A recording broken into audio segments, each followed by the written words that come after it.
네, 출애굽기 강의 55번째 시간입니다.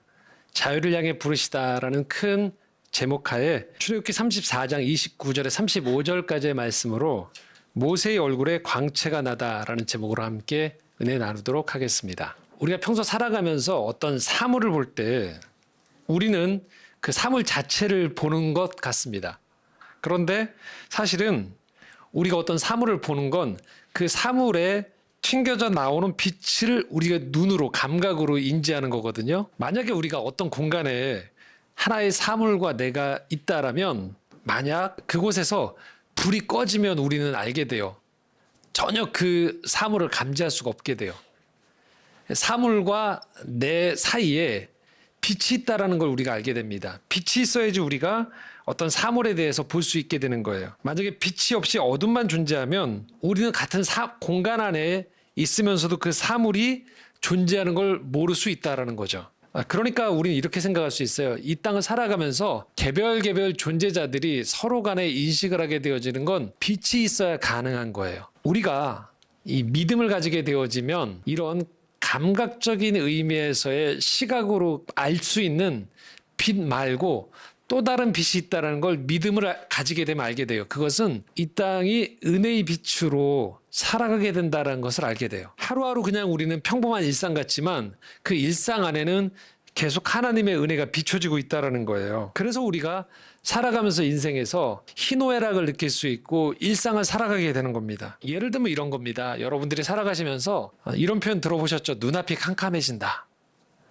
막막해진 때가 와요. 인생에서. 그러면 어떻습니까? 음식이 맛이 없어요. TV를 보고 있어도 보는 것 같지 않은 때가 있죠. 사람들이 웃고 있어요. 웃고 있어도 하나도 그게 나한테 와닿지 않아요. 거리를 지나면서 사람들이 온갖 꽃과 나무가 만발하고 있어도 도무지 그것이 나에게 아무런 의미가 다가오지 않는 것처럼 여겨질 때가 있어요. 인생에서 막막해질 때. 근데 그 고비를 넘어가요. 그럼 다시 어떻게 됩니까? 음식이 맛있어지고 사람들이 아름다워 보이고 일상에 생기가 돈다라는 느낌이 들어요. 이게 바로 우리가 인지하지 못하지만 일상을 살아가는 가운데에서 끊임없이 우리 삶에 하나님의 은혜가 우리의 일상을 붙잡고 있다는 걸 우리가 안다는 거예요. 이건 꼭 믿는 사람에게만 주어지지 않아요. 이 은혜의 빛은, 이런 일상에서의 비춰지는 빛은 이 땅을 살아가는 모든 사람들에게 하나님이 이 은혜의 빛을 공평하게 내려주세요. 그러다 보니까 사람들은 이렇게 생각을 해요. 아무 일도 안 일어나는 게 당연하다고, 이게 기본값이다라고 생각을 해요. 오히려 어떤 사건, 사고가 일어나면 이게 굉장히 난리가 났다고 생각을 합니다. 하지만 우리는 깨달아야 되는 것은 저절로 돌아가는 일상은 없어요. 하나님의 은혜가 모든 것들을 붙잡고 있기 때문에 가능한 거죠. 돌보시는 하나님의 은혜의 빛이 오늘도 이 온 우주 만물 가운데에서 이것들이 우리에게 펼쳐지고 있는 거예요. 우리가 최근에 이런 한 가지 경험을 했어요. 당연한 게 아니구나라는 것들. 바로 코로나죠. 코로나를 경험하고 보니까 당연한 게 하나도 없다라는 걸 알게 된 거예요. 사람과 사람이 만나게 된다는 것도 이게 은혜가 있어야 되는구나. 어떤 여건이 허락돼야지만 사람과 사람이 만나고 이렇게 공동체로 모일 수 있는 것도 가능한 거구나. 거리에서 우리가 숨을 편하게 쉬는 것조차도 이게 자연스러운 게 아니구나라는 것들을 바이러스가 침투하고 보니까 알게 된 거예요. 하나도 당연한 게 없구나. 그걸 우리가 3년 동안 경험을 한 거죠. 그러다 보니까 우리가 인생을 좀 살면서 인생을 오래 산 어른들은 이런 얘기를 자주 해요. 살면서 감사해라 라는 표현을 해요. 건강한 거 감사해라. 또 옆에 좋은 사람들이 있으면 감사해라. 날씨가 좋은 것도 감사해라. 감사라고 얘기를 해요. 맞습니다. 이 은혜의 빛 때문에 우리는 인생을 살아가면서 감사를 하면서 살아가야 돼요. 그래서 감사한 사람이 훨씬 삶의 행복도가 높아지는 건 당연한 이치겠죠. 자, 그러면 우리가 이런 생각을 할 수 있어요. 하나님이 이 은혜의 빛을 신앙생활을 하는 사람이나 하지 않는 사람들에게 동일하게 주신다면 뭘 이렇게 수고스럽게 신앙생활을 하는가라는 생각을 해볼 수 있어요. 내가 좀 더 예민하게 감사하면 되지 않나. 흔히 말하는 매일매일 하루를 돌아보면서 감사일기 쓰고 주변 사람들 고마우면서 살면 되지 뭘 또 신앙생활까지 하는가라는 생각을 할 수 있어요. 자, 오늘 말씀이 그런 사람들한테 주는 또 하나님의 말씀이에요. 그것은 우리가 일상을 살아가면서 이렇게 느껴지는 이 은혜의 빛 말고 또 다른 차원의 빛이 있다는 걸 우리에게 알려주는 거예요. 이게 바로 신앙생활의 깊은 다른 차원이거든요. 이 지점까지 나아가야지만 우리가 신앙생활이 무엇인지를 알고 성경에서 말하는 영원의 차원이 있다는 게 어떤 차원인지를 알게 되는 거예요. 그리고 여기에서부터 예배가 시작되는 거예요. 자, 오늘 말씀 29절 말씀이거든요. 한번 같이 읽겠습니다. 모세가 그 증거의 두 판을 모세의 손에 들고 시내산에서 내려오니 그 산에서 내려올 때 모세는 자기가 여호와와 말하였으므로 말미암아 얼굴 피부에 광채가 나나 깨닫지 못하였더라. 배경은 모세가 한번 십계명을 받으러 갔고 내려오는 가운데 이스라엘 백성들이 산 아래에서 우상 숭배하는 걸 보고 돌판을 깨트렸죠. 그리고 다시 올라가서 이번에 모세가 준비한 돌판으로 하나님께서 말씀의 언약을 그 안에 주신 거예요. 그리고 이제 모세가 그 말씀의 증거판을 가지고 산 아래로 내려오는 거였어요. 근데 처음과 둘째가 차이가 나는데 그것은 다름 아닌 모세가 여호와와 긴 시간 말하였으므로 대화하였으므로 함께 하나님과 거하였으므로 얼굴 피부에 광채가 난다고 돼 있어요. 당연히 여기에서의 광채는 여러분들이 목욕하고 나오신 다음에 얼굴 빛깔이 좋아진 것 차원이 아니겠죠. 그런 감각적인 차원이 아닌 하나님을 만난 가운데 신을 만난 가운데에서 그 신의 흔적이 육신을 가진 사람에게 전해지는 거예요. 그 영적인 기운, 영적인 은혜가 모세에게 충만했던 거예요. 그리고 그것이 경험하지 않았던 사람들에게 보여졌을 때 광채가 나게 비춰진 거죠. 신성에 거한 거예요. 유한한 육신 가운데 경험되어지자 유한한 육신의 몸을 갖고 있던 사람이 다른 차원의 빛을 발하게 된 거예요. 이게 바로 두 번째 차원, 신앙생활을 통해서 경험하게 되어지는 빛인 거예요. 그냥 일상을 살아가면서의 일상의 소소한 병이 나지 않고 내가 원하는 대로 일상이 돌아가고 내 주변에 좋은 사람들이 있다라는 차원에서의 경험되어지는 일상적인 은혜의 빛 말고 다른 차원의 빛을 이 땅에서 살아가는 우리들에게 하나님은 허락하신다는 거예요. 그걸 바로 모세가 경험한 거예요. 하나님과의 깊은 만남, 하나님 앞에 자신의 것들을 내어놓고 죄인임에도 불구하고 자신의 것들을 내어놨을 때 천지 만물을 창조하신 하나님이 피조물과 함께 만나주시는 거예요. 그래서 그의 얼굴에 광채가 난다라는 거예요. 이 광채가 바로 히브리어로 카란이거든요. 라틴어 성경으로 번역하는 가운데에서 히브리어 동사 카란이 원어가 쭉 올라가다 보면 케렌이라는 명사에서 유래했거든요. 근데 이 케렌이 뿔이거든요. 그래서 히브리어에서 라틴어로 번역하는 가운데에서 사람들이 이걸 뿔로 이해를 했어요. 그런 사람들이 많았어요. 그래서 이 사진을 보시면 이 우리가 아는 샤갈 그리고 미켈란젤로의 조각에 보면 이 모세의 얼굴에 뿔을 그려놨어요. 이게 광채를 하나님의 광채라는 이 카란을 케렌으로 이해하면서 벌어졌던 표현들이에요. 중요한 것은 많은 인류의 역사 가운데 예술가들과 설교자들에게 모세가 이전과 다른 차원을 경험했다는 것을 아주 예의주시하면서 보여지는 거예요. 일상에서 보이는 것과 다른 빛이 얼굴에 가득하고 그것을 근접해 있는 사람들이 알아차리게 되는 거예요. 바로 이 지점인 겁니다. 신앙생활을 한다는 건 어떤 것이냐? 하나님을 만나는 거예요. 그래서 죄인이지만 연약하지만 모자라지만 그런 존재인 우리로 머물지 않고 다른 하나님이 주신 빛으로 말미암아 빛이 나는 거예요. 바로 이게 어떤 것이냐? 이렇게 표현할 수 있습니다. 우리는 발광체는 아니에요. 빛을 발하는 존재는 아니에요. 근데 빛을 받아서 반사체가 되는 거예요. 하나님이 우리 가운데 임하시면 우리에게 하나님의 영광의 빛이 우리에게 드리워지는 거예요. 그래서 우리 주변 사람들이 우리를 보면서 하나님의 영광의 빛을 경험하게 되어지는 거죠. 이게 신앙의 비밀이거든요. 이걸 깨닫지 못하면 신앙을 어떤 차원에서만 계속 보게 되냐면 윤리적인 차원에서만 보게 돼요. 논리적인 차원에서만 보게 되어져요. 밖으로 내볼 때 이 기독교를 항상 이런 정도 차원인 거예요. 사람들이 이해할 수 있는 범위 안에서의 좋은 종교가 되어지려고 노력하게 되는 거예요. 꼭 필요한 것이지만 예를 들면 구제를 한다든지 또는 교회 안에서 어떤 행사나 어떤 법칙들, 교회를 끌어가는 것들을 아주 규정에 맞게 한다든지 이 정도 차원을 사람들이 보면서 야, 저희 기독교가 이렇게 논리적입니다. 저희 기독교가 이렇게 윤리적입니다까지만 이야기하려고 하는 거예요. 근데 그것은 진리 안에서의 일부분이에요. 더 깊은 차원에서 핵심으로 들어가게 되어지면 왜 우리가 윤리적으로 되느냐, 왜 우리가 논리적인 사람이 되어지느냐는 다름 아닌 그 안에 깊은 차원에서의 이 신비적인 만남이 있기 때문에 가능한 거예요. 그래서 이 만남을 경험하면 법칙만 얘기한다던 사람이 헌신을 하는 거예요, 삶에서. 계산을 정확하게 하던 사람이 삶에서 사랑과 용서와 긍휼이 그 안에 들어오기 시작하는 거예요. 효율만을 따지던 사람이 기꺼이 신비를 위해서 허비하는 법들이 주어지기 시작하는 거예요. 이게 바로 이 얼굴에 광채가 남을 경험하는 사람들이 할 수 있는 행동인 거예요. 신앙은 바로 이 차원을 중요시 여깁니다. 그렇기 때문에 우리가 기도를 하는 거예요. 왜요? 광채를 주시는 하나님과의 만남을 우리가 찾아가는 거예요. 왜 우리가 예배를 드립니까?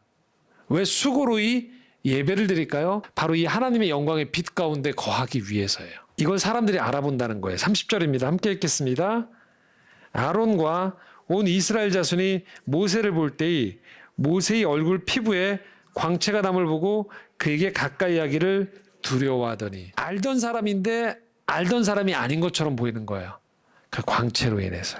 하나님의 임재가 우리를 그렇게 변화시키는 거예요. 사람들과의 관계 속에서 우리라는 존재가 단순히 살과 피의 존재를 넘어서는 신성한 존재로 우리가 사람들과 관계를 맺을 수 있도록 변화시키신다는 거예요. 그래서 사람들은 이 얼굴을 찾아요, 사실은. 이 땅을 살아가면서 사람들은 단순히 잘 차려져 있는 외모적인 얼굴만을 찾지 않고 다른 차원의 얼굴을 끊임없이 구해요. 그런 얼굴이 어디 없을까? 진리를 찾는 거죠.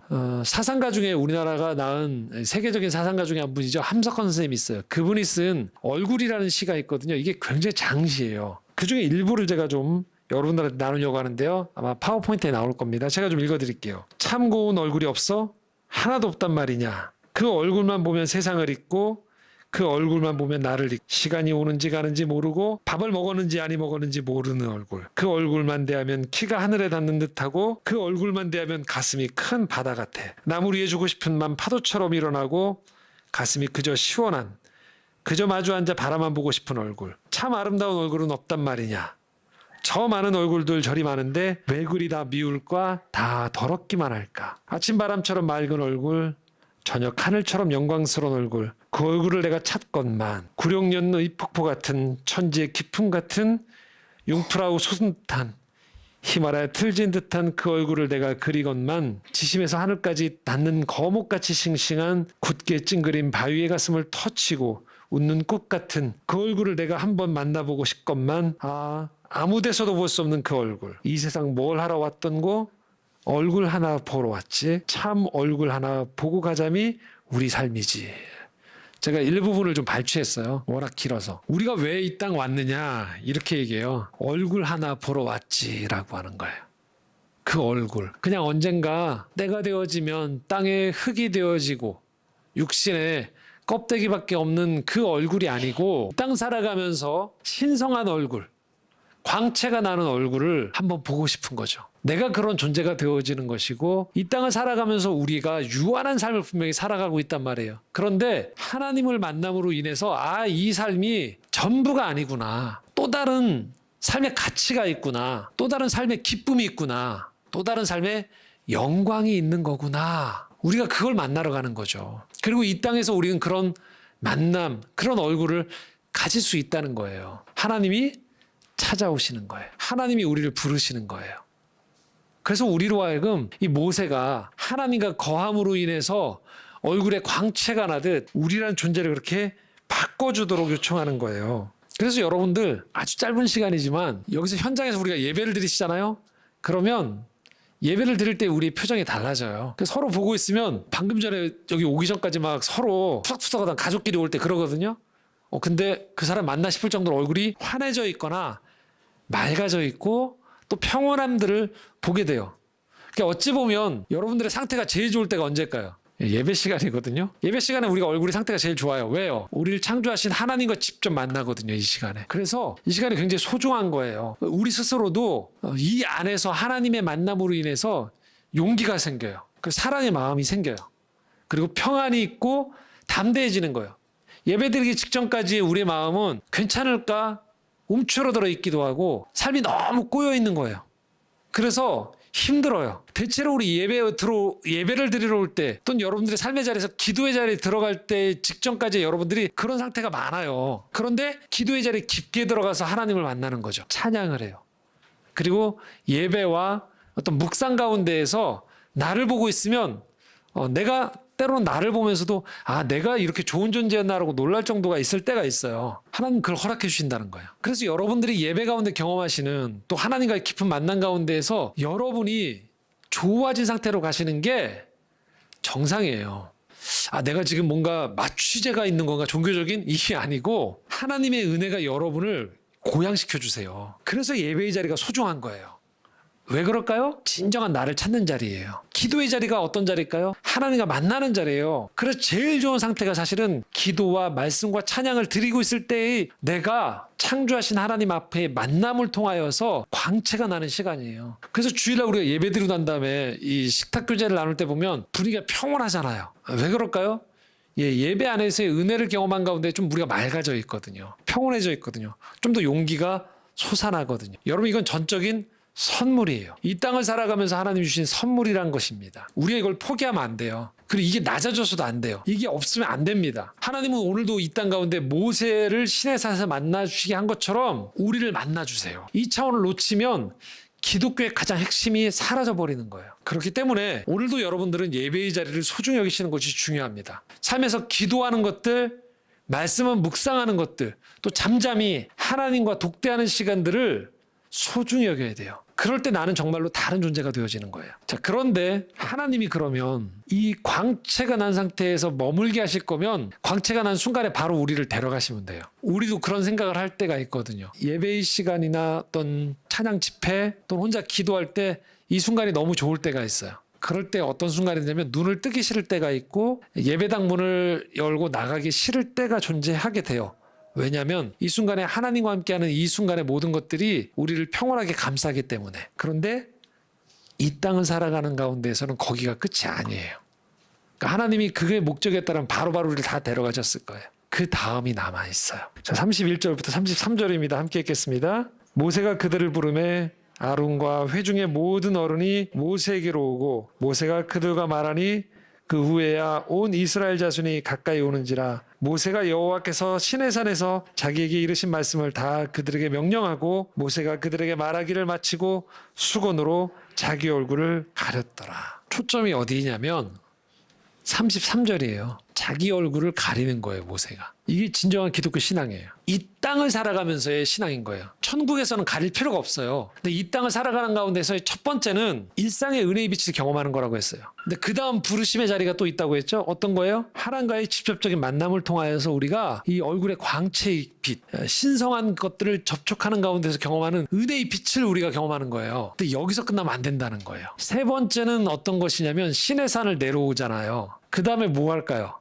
수건으로 얼굴을 가리는 게 남아있어요. 이 지점이 기독교 신앙과 그냥 일반 종교나 일반적인 사람들이 추구하는 빛과는 다른 지점인 거예요. 일반적인 사람의 성정상 얼굴에 빛이 나면 어떻게 할까요? 그걸 계속 드러내는 거예요. 내 얼굴이 얼마나 빛나는지를 드러내야 돼요. 그걸 박제시켜서. 높은 곳에 올라가서 내 얼굴이 이렇게 빛나는지를 사람들이 우러러보게 만드는 거예요. 그리고 나 또한도 이 빛을 계속 유지하는데 온통 관심을 집중하는 거예요.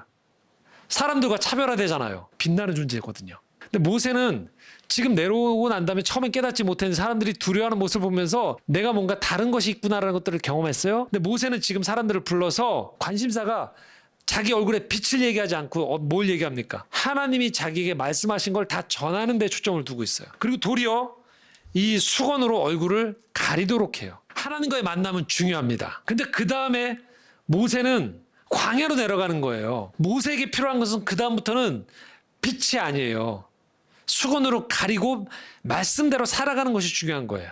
모세는 정확히 알았던 거예요. 자기가 발광체가 아니란 것, 반사체인 거예요. 빛이신 하나님의 말씀의 뜻을 잘 전하는 것, 살아내는 것이 모세의 관심사였지 얼마나 내가 빛나는 것 자체가 목적이 아니었다라는 것이에요. 이게 설 때 우리가 신앙생활에서 자유함을 얻기 시작해요. 요한복음 15장 5절 8절 말씀 함께 읽겠습니다. 나는 포도나무요 너희는 가지라. 그가 내 안에 내가 그 안에 거하면 사람이 열매를 많이 맺나니 나를 떠나서는 너희가 아무것도 할 수 없음이라. 너희가 열매를 많이 맺으면 내 아버지께서 영광을 받으실 것이요 너희는 내 제자가 되리라. 성경은 분명히 말씀해요. 너희가 포도나무가 아니라고 얘기해요. 너희는 가지예요. 가지의 역할은 뭘까요? 붙어 있는 거예요. 그러니까 내가 얼마나 많은 열매를 맺었는가가 초점이 아니에요. 붙어 있는가예요. 붙어 있으면 뭐예요? 열매를 하나님이 맺으시는 거예요. 근데 우리가 살아가면서 보통 어떤 생각하냐면 나는 왜 더 큰 포도나무가 되지 못할까? 나는 저 나무보다 내가 왜 더 많은 열매를 맺는 포도나무가 되지 못할까에 초점을 맞추는 거예요. 그러니까 내 거룩함, 내 관대함, 내 능력 있으면 계속 초점을 맞추게 돼요. 자꾸 자책해요. 내가 신앙생활한 지 몇 년이 됐는데 이럴까라고. 근데 우린 가지예요. 우리의 초점은 얼마나 하나님 앞에 붙어 있는가가 중요한 거예요. 하나님과 거하느냐가 중요한 거예요. 이걸 자꾸 오해하니까 신앙생활을 오래하면 오래할수록 신앙생활에서 붙어있음 자체가 아니고 빛나는 게 훈장이 돼버리는 거죠. 교회의 직분이 훈장이 돼버려요. 얼마나 내가 많은 것들에 성경을 제대로 읽어낼 줄 아는가가 훈장이 돼버리고 교회 안에서 많은 활동을 한가가 훈장이 돼버리는 거예요. 그 빛은 하나님과 거할 때 주어지는 선물인 거예요, 그냥. 그러면 우리가 해야 되는 건 뭐예요? 다시 수건으로 얼굴을 가리는 거예요. 모세가 지도자로서 하나님 앞에 쓰임받을 수 있었던 것은 그가 얼굴빛을 계속 비추는 데 관심을 갖지 않고 수건으로 얼굴을 가렸기 때문이에요. 이렇게 표현할 수 있는 거예요. 모세는 자기로부터 자신을 구원한 거예요. 자기라는 우상에 빠지지 않고 하나님을 향한 거예요. 소명에 집중한 거예요. 그것을 통해서 구원을 받았어요. 많은 사람들이 빛남 자체에 초점을 맞추다가 인생이 파멸해요. 도취하는 거죠. 그래서 한때 잘 나가던 사람이 낙오하고 주변 사람들 실망시키는 이유는 왜 그렇습니까? 그들 스스로가 빛이라고 착각했기 때문이에요. 설령 그 빛을 경험했더라도 그들은 빨리 수건으로 얼굴을 가리는 게 필요한 것이죠. 그들에게 주어진 건 광야의 삶인 거예요. 모세의 모습을 다시 한번 볼까요? 34절에 35절입니다. 함께 읽겠습니다. 그러나 모세가 여호와 앞에 들어가서 함께 말할 때에는 나오기까지 수건을 벗고 있다가 나와서는 그 명령하신 일을 이스라엘 자손에게 전하며 이스라엘 자손이 모세의 얼굴에 광채를 보므로 모세가 여호와께 말하러 들어가기까지 다시 수건으로 자기 얼굴을 가렸더라. 수건을 벗는 게 자기 할 일이 아니고 수건으로 얼굴을 가리는 게 자기 할 일이었던 거예요. 우리가 명심해야 되는 게 있어요. 이 땅을 살아가면서 우리가 어떤 삶이 우리가 추구해야 되는 얼굴인지를 우리가 기억해야 돼요. 수건을 가리며 사는 거예요. 동일한 장면, 아주 흡사한 장면이 신약의 복음서에 나오거든요. 마가복음 9장 2절에서 9절까지의 말씀인데요. 한번 같이 읽어보겠습니다. 함께 읽겠습니다. 엿새 후에 예수께서 베드로와 야고보와 요한을 데리시고 따로 높은 산에 올라가셨더니 그들 앞에서 변형되사 그 옷이 광채가 나며 세상에서 빨래하는 자가 그렇게 희게 할 수 없을 만큼 매우 희어졌더라. 이에 엘리야가 모세와 함께 그들에게 나타나 예수와 더불어 말하거늘 베드로가 예수께 고하되 랍비여 우리가 여기 있는 것이 좋사오니 우리가 초막셋을 짓되 하나는 주를 위하여 하나는 모세를 위하여 하나는 엘리야를 위하여 하사이다 하니 이는 그들이 몹시 무서워함으로 그가 무슨 말을 할지 알지 못함이더라. 마침 구름이 와서 그들을 덮으며 구름 속에서 소리가 나되 이는 내 사랑하는 아들이니 너희는 그의 말을 들으라 하는지라. 문득 둘러보니 아무도 보이지 아니하고 오직 예수와 자기들 뿐이었더라. 그들이 산에서 내려올 때 예수께서 경고하시되 인자가 죽은 자 가운데에서 살아날 때까지 본 것을 아무에게도 이르지 말라 하시니. 변화산 사건이라고 하죠. 예수님이 제자들을 가장 총애하는 제자들을 데리고 산에 가셨어요. 기도하는 가운데에서 그 옷이 광채가 나고 그렇게 빨래를 해도 희귀할 수 없을 만큼 놀라운 일이 그 안에 벌어졌던 거예요.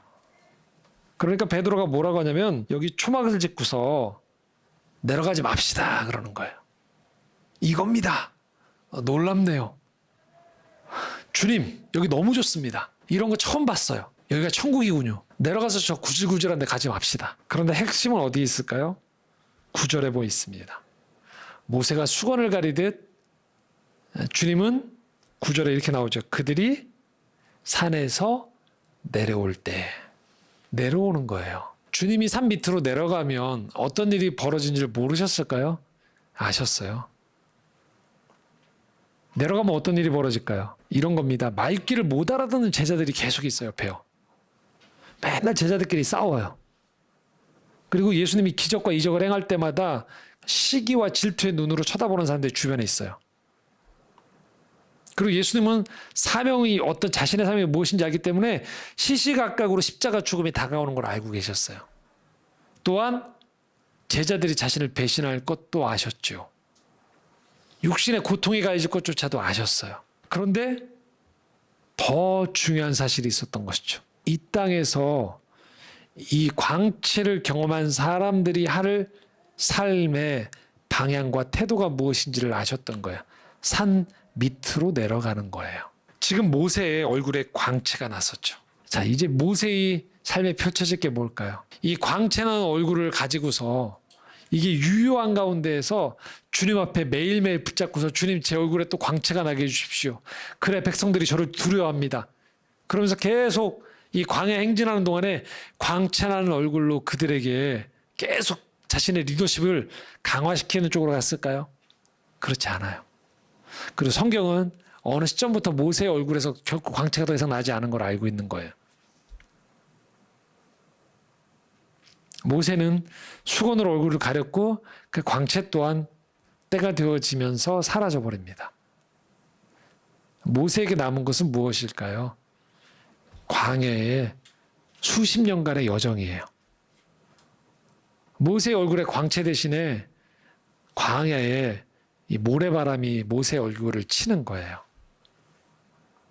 투덜거리는 백성들의 이 탄식 소리, 또 광야의 곳곳에 산적한 이방 민족들의 습격, 그리고 모세 스스로도 이것이 완벽하게 어떻게 끝이 날지 모르는 가운데 하루하루 하나님의 인도함을 받으면서 살아가는 걸음이에요. 근데 모세는 자기가 해야 되는 게 무엇인지를 알고 있었던 거예요.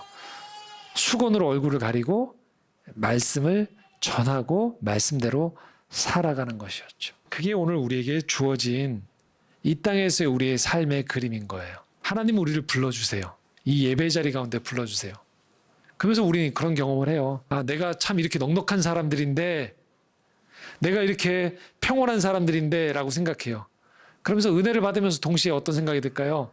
예배 마치고 나가서 만날 이 원수 같은 사람들이 떠오르는 거죠. 내 얼굴을 또 찡그리게 만들 사람들. 또 내가 이렇게 헌신할 때 헌신이라고 여기지 않고 그걸 또 배은망덕하게 아주 이용해 먹는 사람들. 그리고 열심히 인도함을 받으면서 가고 있지만 때로는 곳곳에 도달인 실패와 도사려 있는 실패와 웅덩이들이 있단 말이에요. 우리도 모르게 이런 생각을 해요. 여기가 좋사오니. 그리고 어떤 분들은 더 성숙한 분들은 그 생각하실 수 있어요. 주여 저를 빨리 데려가 주시옵소서. 그런데 하나님이 우리에게 말씀하시는 것이 있는 거예요. 산 아래에서의 삶이 있고 광야에서의 삶이 있고 그것이 우리가 걸어가야 될 삶이라는 거예요. 그래서 우리에게 얼굴에 광채를 주세요. 변화산에서의 경험을 주세요. 오늘 이 예배 가운데서 하나님이 여러분을 만나 주십니다. 여러분을 위로하세요. 여러분에게 힘을 주세요. 여러분을 다독여 주세요. 여러분과 함께 하심으로 인해서 여러분 안에 있었던 죄로 인해서 더럽혀져 있고 깨어져 있던 것들을 회복시켜 주세요. 그리고 우린 다시 산 밑으로 내려가는 거예요. 수건으로 얼굴을 가린 채. 우리를 기다리고 있는 많은 삶의 과제들, 숙제들이 있는 것이죠.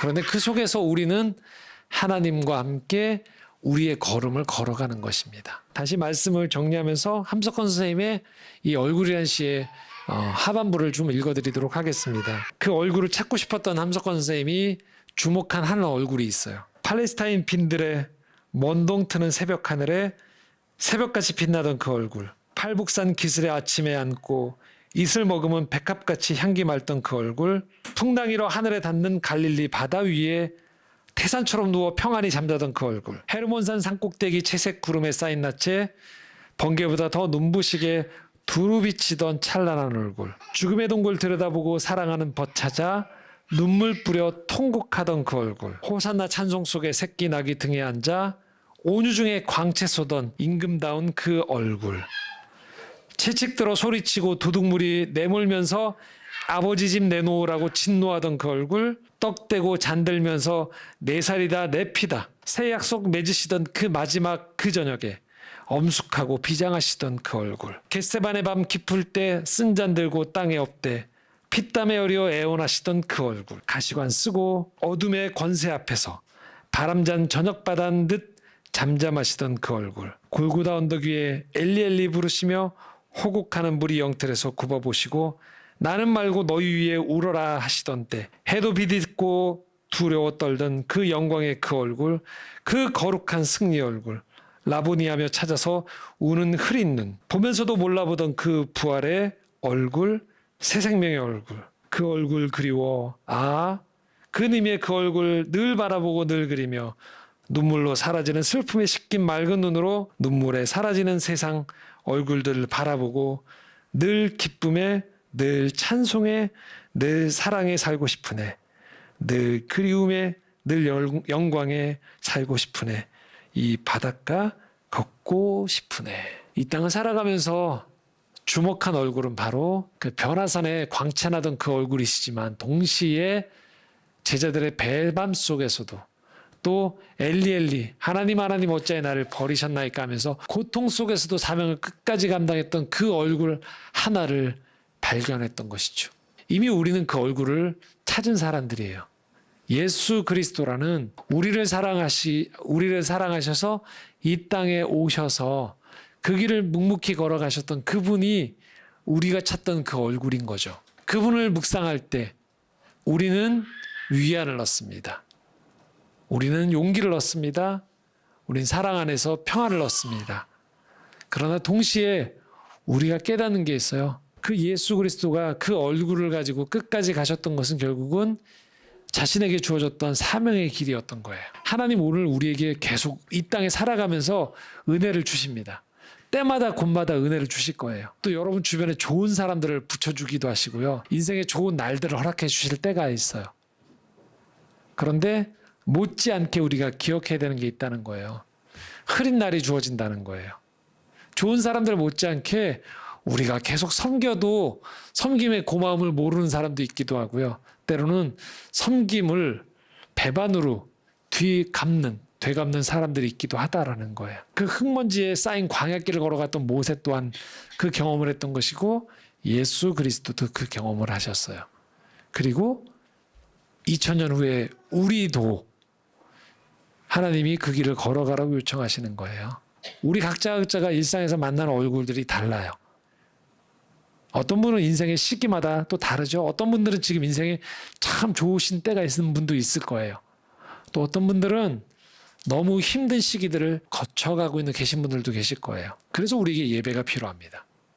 이 예배 속에서 우리 하나님을 만나는 거예요. 그 영광의 광채를 만나는 거예요. 그리고 우리는 이것이 참 우리에게 위로가 되어지고 소망이 되어짐을 알고 있는 것이죠. 그리고 우린 다시 수건으로 얼굴을 가리고 광야로 다시 나아가는 것입니다. 그 속에서 하나님과 동행하는 가운데에서 하나님의 우리에게 맡겨주신 직임들을 감당하시는 거예요. 어떤 분들에겐 그것이 가정이 될 수도 있고요. 어떤 분들에겐 그것이 직장이 될 수도 있고 어떤 분들은 그것이 하나님 나라를 위해 직접적으로 헌신하는 이 땅에서의 삶이 될 수도 있겠죠. 중요한 것은 우리가 이 땅을 살아가면서 하나님이 주시는 광채가 있다는 것이고 그 광채 너머에서 할 일들이 주어져 있다라는 것입니다. 오늘도 그 부르심 앞에 응답하는 우리 모두가 될 수 있기를 소망합니다. 함께 기도드리겠습니다. 빛 대신 주님, 오늘 우리의 이 땅에서의 삶 가운데에서 오늘 우리에게 영광의 광채를 내려주심을 봅니다. 하나님이 내려주시는 그 은혜가 있기에 우리가 힘을 얻습니다. 또 소망을 갖습니다. 사랑의 마음을 품습니다. 그러나 우리 매일매일의 삶은 이 광야 같고 산 아래의 삶처럼 어지럽혀져 있고 쉽지 않습니다. 그러나 그 속에서 주님 또 걸어가신 것처럼 우리에게 주시는 은혜의 빛이 있음을 고백합니다. 주님, 오늘도 우리에게 주시는 이 힘과 위로와 사랑에 감사하며 또 우리에게 주어진 이 광야의 삶 밑의 삶을 잘 감당할 수 있도록 은혜 내려 주시옵소서. 위로하여 주시고 사랑의 마음을 더하여 주시옵소서. 예수 그리스도의 이름으로 기도드리옵나이다. 아멘.